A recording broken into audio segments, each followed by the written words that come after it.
गीता एक ऐसा महाकाव्य है जो हमें संपूर्ण जीवनयापन करने का तरीका सिखाता है। जीवन के समस्त जटिल प्रश्नों के उत्तर गीता में मौजूद है। गीता की पृष्ठभूमि में कुरुक्षेत्र का वह युद्ध है जिसमें एक ही परिवार के योद्धा इस ओर भी थे और उस ओर भी। मरने वाले भी अपने थे और मारने वाले भी अपने। यह एक ऐसा युद्ध था जिसमें धर्म के साथ चलने वाले और अधर्म के साथ खड़े लोग आपस में संघर्ष कर रहे थे। इस युद्ध ने पृथ्वी से बहुत बड़ी संख्या में शूरवीर खोए। आइए इस अद्वितीय महाकाव्य के बारे में जानने की कोशिश करते हैं। हम केवल कोशिश ही कर सकते हैं क्योंकि गीता को पूर्ण जान लेना तो हमारे सामर्थ्य से बाहर है। फिर भी हम यदि इसका अंश मात्र भी हम जानने में सफल हो गए तो हमारा जीवन सार्थक हो जाएगा। गीता में कुल 18 अध्याय और 700 श्लोक हैं। सभी अध्याय अपनी अलग अलग विशेषताएं लिए हुए हैं।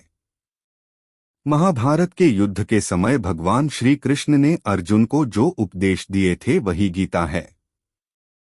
पहले अध्याय में पांडवों और कौरवों की सेनाओं के साथ युद्ध क्षेत्र में डटे हुए प्रधान शूरवीरों और अन्य महान वीरों का वर्णन है। गीता का आरंभ महाराज धृतराष्ट्र द्वारा संजय से किए गए प्रथम प्रश्न के साथ होता है। संजय महर्षि वेदव्यास के शिष्य थे जिनके पास दिव्य दृष्टि थी जिससे वह युद्ध क्षेत्र में जो कुछ हो रहा था उनका आंखों देखा विवरण अपने महाराज को सुना सकता था। अथ प्रथमोध्यायः अर्जुन विषादयोग। धृतराष्ट्र बोले, हे संजय, धर्मभूमि कुरुक्षेत्र में एकत्रित युद्ध की इच्छा वाले मेरे और पांडु के पुत्रों ने क्या किया। संजय उवाच, दृष्ट्वा तु पांडवानीकं व्यूढ़ दुर्योधनस्तदा आचार्य मुख संगमे राजा वचनमब्रवीत। संजय बोले, उस समय राजा दुर्योधन ने व्यूहर्चनायुक्त पांडवों की सेना को देखा और द्रोणाचार्य के पास जाकर यह वचन कहा, पश्यैता पांडुपुत्राणामाचार्य महती चमू व्यूढ़ा द्रुपद पुत्रेण तव शिष्येण धीनता। हे आचार्य, आपके बुद्धिमान शिष्य द्रुपद पुत्र धृष्टद्युम्न द्वारा व्यूहाकार खड़ी की हुई पांडुपुत्रों की इस बड़ी भारी सेना को देखिए। अत्र शूरा महेशवासा भीमार्जुन समायुधि युयुधानो विराटश्च द्रुपदश्च महारथः धृष्ट केतुश्चेकितानः काशिराजश्च वीर्यवान् पुरुजित कुंती भोजश्च शैब्यश्च नरपुंवः युधामन्युश्च विक्रांत उत्तमौजाश्च वीर्यवान् सौभद्रो द्रौपदेयाश्च सर्व एव महारथाः। इस सेना में बड़े बड़े धनुषों वाले तथा युद्ध में भीम और अर्जुन के समान शूरवीर सात्यकी और विराट तथा महारथी राजा द्रुपद, धृष्टकेतु और चेकितान तथा बलवान काशिराज, पुरुजित, कुंतीभोज और मनुष्यों में श्रेष्ठ शैब्य, पराक्रमी युधामन्यु तथा बलवान उत्तमौजा, सुभद्रा पुत्र अभिमन्यु एवं द्रौपदी के पांचों पुत्र, ये सभी महारथी हैं। अस्माकं तु विशिष्टा ये तान् निबोध द्विजोत्तम नायका मम सैन्यस्य संज्ञार्थं तान् ब्रवीमीते। हे ब्राह्मण श्रेष्ठ, अपने पक्ष में भी जो प्रधान हैं उनको आप समझ लीजिए। आपकी जानकारी के लिए मेरी सेना के जो सेनापति हैं उनको बतलाता हूँ। भवान भीष्मश्च कर्णश्च कृपश्च समितिञ्जयः अश्वत्थामा विकर्णश्च सौमदत्तिस्तथैव च। आपद्रोणाचार्य और पितामह भीष्म तथा कर्ण और संग्राम विजय कृपाचार्य तथा वैसे ही अश्वत्थामा, विकर्ण और सोमदत्त का पुत्र भूरिश्रवा। अन्ये च बहवः शूरा मदर्थे त्यक्तजीविता है। नाना शस्त्र प्रहरणाः सर्वे युद्ध विशारदा है। और भी मेरे लिए जीवन की आशा त्याग देने वाले बहुत से शूरवीर अनेक प्रकार के शस्त्रास्त्रों से सुसज्जित और सबके सब युद्ध में चतुर हैं। अपर्याप्तम तदस्माकं बलं भीष्माभिरक्षितम् पर्याप्तं त्विद्मेतेषां बलं भीमाभिरक्षितम्। भीष्म पितामह द्वारा रक्षित हमारी वह सेना सब प्रकार से अजेय है और भीम द्वारा रक्षित इन लोगों की यह सेना जीतने में सुगम है। अनेषु च सर्वेषु यथाभागं वस्थिता है। भीष्ममेवाभिरक्षन्तु भवन्तः सर्व एव हि। इसलिए सब मोर्चों पर अपनी अपनी जगह स्थित रहते हुए आप लोग सभी निःसंदेह भीष्म पितामह की ही सब ओर से रक्षा करें। तस्य संजनयन हर्षं कुरुवृद्धः पितामहः सिंहनादं विनद्योच्चौः शंख दधमो प्रतापवान। कौरवों में वृद्ध बड़े प्रतापी पितामह भीष्म ने उस दुर्योधन के हृदय में हर्ष उत्पन्न करते हुए उच्च स्वर से सिंह की दहाड़ के समान गरजकर शंख बजाया। ततः शंखाश्च भैर्यश्च पणवानक गोमुखा है सहसैवाभ्यहन्यंत स शब्दस्तुमुलोभवत। इसके पश्चात शंख और नगाड़े तथा ढोल मृदंग और नरसिंघे आदि बाजे एक साथ ही बज उठे। उनका वह शब्द बड़ा भयंकर हुआ। ततः श्वेतैर्हैर्युक्ते महति स्यंदने स्थित माधवः पांडवश्चौव दिव्यो शंखो प्रदधमतु है। इसके अनंतर सफेद घोड़ों से युक्त उत्तम रथ में बैठे हुए श्री कृष्ण महाराज और अर्जुन ने भी अलौकिक शंख बजाए। पांचजन्य ऋषिकेशो देवदत्तं धनंजय पौंड्रं दधमौ महाशंख भीमकर्मा वृकोदर। श्री कृष्ण महाराज ने पांचजन्य नामक, अर्जुन ने देवदत्त नामक और भयानक कर्म वाले भीमसेन ने पौंड्र नामक महाशंख बजाया। 15 अनंत विजय राजा कुंती पुत्रो युधिष्ठिर नकुल सहदेवश्च सुघोषमणि पुष्पक। कुंती पुत्र राजा युधिष्ठिर ने अनंत विजय नामक और नकुल तथा सहदेव ने सुघोष और मणिपुष्पक नामक शंख बजाए। काश्यश्च परमेश्वासः शिखंडी च महारथः धृष्टद्युम्नो विराटश्च सात्यकिश्चापराजितः द्रुपदो द्रौपदेयाश्च सर्वशः पृथिवीत्ते सौभद्रश्च महाबाहुः शंखान दधमुः पृथक पृथक। श्रेष्ठ धनुष वाले काशीराज और महारथी शिखंडी एवं धृष्टद्युम्न तथा राजा विराट और अजय सात्यकी, राजा द्रुपद एवं द्रौपदी के पांचों पुत्र और बड़ी भुजा वाले सुभद्रा पुत्र अभिमन्यु, इन सभी ने हे राजन सब ओर से अलग अलग शंख बजाए। सघोषो धार्तराष्ट्राणा हृदयानि व्यदार्यत नभश्च पृथिवी चौव तुमुलो व्यनुनाद्यन। और उस भयानक शब्द ने आकाश और पृथ्वी को भी गुंजाते हुए धार्तराष्ट्रों के अर्थात आपके पक्ष वालों के हृदय विदीर्ण कर दिए। अर्जुन उवाच अथ व्यवस्थितान् दृष्ट्वा धार्तराष्ट्रान् कपिध्वजः प्रवृत्ते शस्त्र संपाते धनुरुद्यमे पांडवः ऋषिकेशं तदा वाक्यमिदमाह महीप्ते सेनयोरुभयोर्मध्ये रथं स्थापय मेच्युत। हे राजन, इसके बाद कपिध्वज अर्जुन ने मोर्चा बांधकर डटे हुए धृतराष्ट्र संबंधियों को देखकर उस शस्त्र चलने की तैयारी के समय धनुष उठाकर ऋषिकेश श्री कृष्ण महाराज से यह वचन कहा, हे अच्युत, मेरे रथ को दोनों सेनाओं के बीच में खड़ा कीजिए। यावदेतान्निरीक्षेहण योद्धुकामानवस्थितान् कैर्मया सह योद्धव्यमस्मिन् रणसमुद्यमे।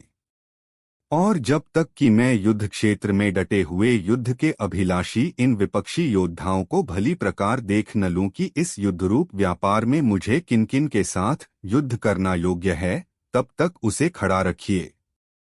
योत्स्यमानान्वेक्षेहण य एतेत्र समाप्ता है। धार्तराष्ट्रस्य दुर्बुद्धेर्युद्धे प्रियचिकीर्षवः। दुर्बुद्धि दुर्योधन का युद्ध में हित चाहने वाले जो ये राजा लोग इस सेना में आए हैं, इन युद्ध करने वालों को मैं देखूंगा। संजय उवाच एवमुक्तो हृषिकेशो गुडाकेशेन भारत सेनयोरुभयोर्मध्ये स्थापयित्वा रथोत्तमम् भीष्मद्रोण प्रमुखतः सर्वेषां च महीक्षितान् उवाच पार्थ पश्यैतान् संवेतान् कुरुनिति।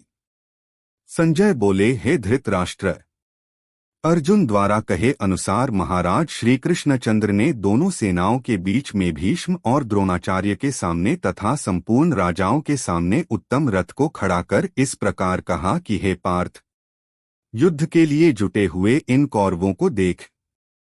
तत्रापश्यत् स्थितान् पार्थः पितृनथ पितामहान् आचार्यान् मातुलान् भ्रातॄन् पुत्रान् पौत्रान् सखींस्तथा श्वशुरान् सुहृदश्चौव सेनयोरुभयोरपि। इसके बाद पृथापुत्र अर्जुन ने उन दोनों ही सेनाओं में स्थित ताऊ चाचों को, दादों परदादों को, गुरुओं को, मामाओं को, भाइयों को, पुत्रों को, पौत्रों को तथा मित्रों को, ससुरों को और सुहृदों को भी देखा। तान समीक्ष्य स कौन्तेयः सर्वान् बन्धून् वस्थितान् कृपया पर्याविष्टो विषीदत्रिदम्ब्रवीत्। भावार्थ रू उन उपस्थित संपूर्ण बंधुओं को देखकर वे कुंती पुत्र अर्जुन अत्यंत करुणा से युक्त होकर शोक करते हुए यह वचन बोले। अर्जुन उवाच दृष्टिवमं स्वजनम कृष्ण युयुत्सु समुपस्थितम सीदंती मम गात्राणि मुखं च परिशुष्यति वेप्थुष्ट शरीरे में रोमहर्षश जायते। अर्जुन बोले, हे कृष्ण, युद्ध क्षेत्र में डटे हुए युद्ध के अभिलाषी इस स्वजन समुदाय को देखकर मेरे अंग शिथिल हुए जा रहे हैं और मुख सूखा जा रहा है तथा मेरे शरीर में कंप एवं रोमांच हो रहा है। गांडीवं स्रंस्ते हस्तात्वक चौफ परिदह्यते न च शक्नोम्यवस्थातु भ्रमतीव च मे मनः। हाथ से गांडीव धनुष गिर रहा है और त्वचा भी बहुत जल रही है तथा मेरा मन भ्रमित सा हो रहा है, इसलिए मैं खड़ा रहने को भी समर्थ नहीं हूं। निमित्तानि च पश्यामि विपरीतानि केशव न च श्रेयोनुपश्यामि हत्वा स्वजन्माहवे।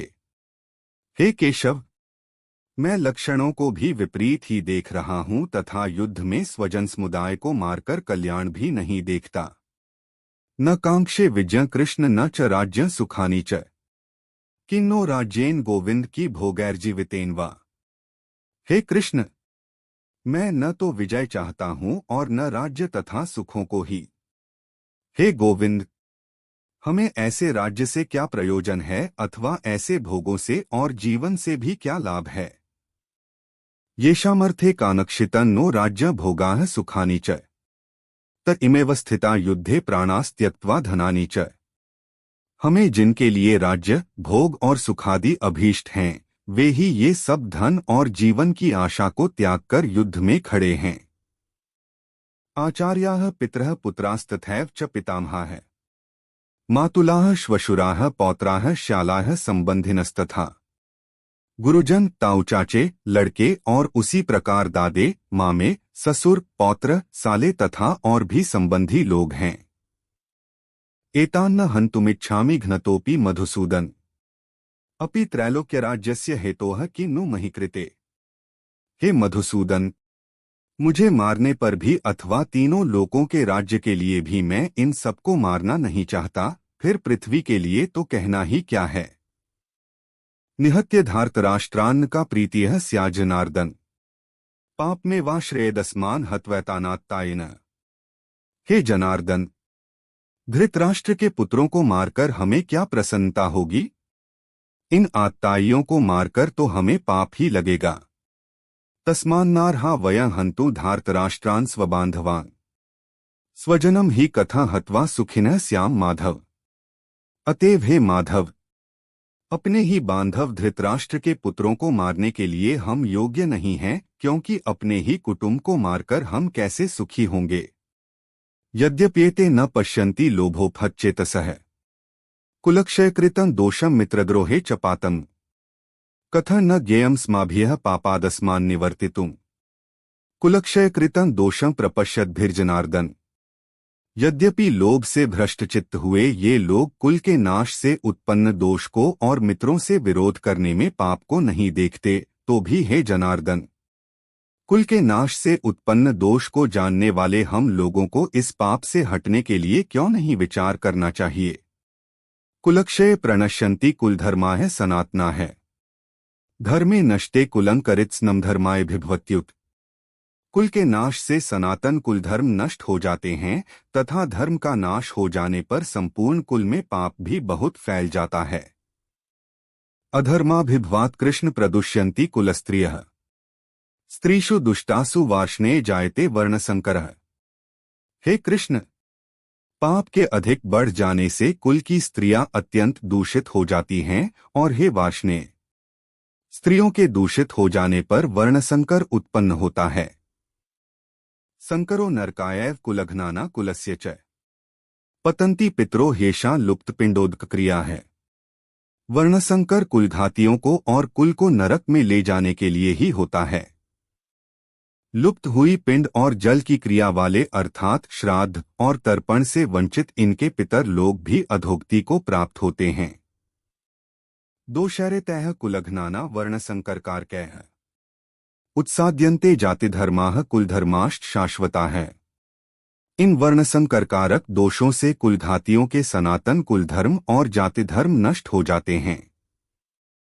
उत्सन्न कुलधर्माणा मनुष्याणा जनार्दन नरकेनेतं वासो भवतीत्यनुशुश्रुम।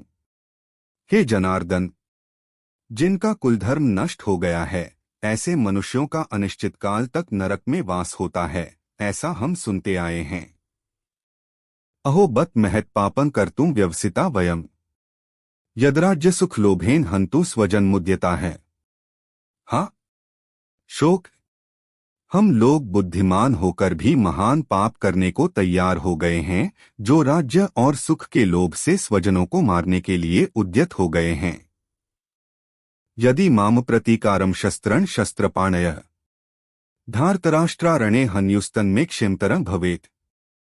यदि मुझ शस्त्ररहित एवं सामना न करने वाले को शस्त्र हाथ में लिए हुए धृतराष्ट्र के पुत्र रण में मार डालें तो वह मारना भी मेरे लिए अधिक कल्याणकारक होगा। संजय उवाच एवमुक्त्वार्जुनः संख्ये रथोपस्थ उपाविशत् विसृज्य सशरण चापन शोक संविघ्नमानसः। संजय बोले, रणभूमि में शोक से उद्विग्न मन वाले अर्जुन इस प्रकार कहकर बाण सहित धनुष को त्याग कर रथ के पिछले भाग में बैठ गए। इस प्रकार गीता के प्रथम अध्याय का समापन होता है। द्वितीय अध्याय के वीडियो के लिए हमारे चैनल को सब्सक्राइब करें।